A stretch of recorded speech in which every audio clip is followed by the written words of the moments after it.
আসসালামু আলাইকুম আমার সম্মানিত এলাকাবাসী, আমার অর্থ এলাকা গুগর্ণ ইউনিয়নবাসী এবং প্রতিবেশী যারা আছেন, ভাই বন্ধুগণ ওয়াপুরা। আমার এই দাদা, ওনার নাম হলো বিমল বিশ্বাস। ওনার অনেক স্মৃতি বিচলিত আছে। এখানে চরকুরি বাজার, এই যে দেখতে পাচ্ছেন সামনে একটা বাটি বাজার ছিল। এই বাটি বাজারে আমরা 30 বছর আগে ওনার কাছে জলচুপিতে বসে চুল কাটতাম। এই স্মৃতিগুলো মনে পড়লো ওনাকে দেখা।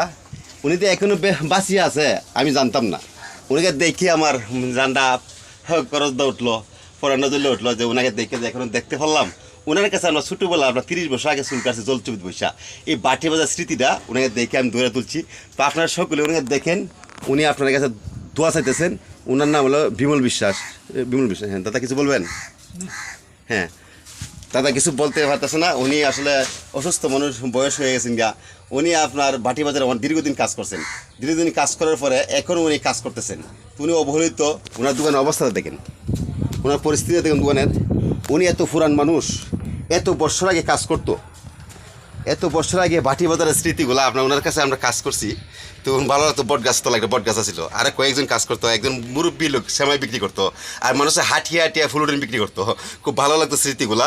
কিন্তু ওনাকে দেখে আমার স্মরণ হইলো স্মৃতিগুলা। তো উনি অবহেলিত অবস্থা আসুন। আমি মনে করি যে ওর থেকে যারা আসুন, মসজিদের পাশে সরকারি বাজারে ওনার দোকানটা আসুন। আপনারা তো অন্য কাছে কারো কাছে চুল কাটাইবেন, ওনার কাছে চুল কাটাইবেন। উনি যেন 2-4 পয়সা পায় যেন বাহে জীবনটা আপনার কর্মকার চলতে পারে, যদি শরীরটা আপনার সুস্থ আছে। সকলে ওনার কাছে ওনার জন্য দোয়া করবেন। বয়স হয়েছে অনেক, 70 প্লাস মারছুন। সকলে ভালো থাকবেন, ভিডিওটা শেয়ার করে দিবেন। আল্লাহ হাফেজ।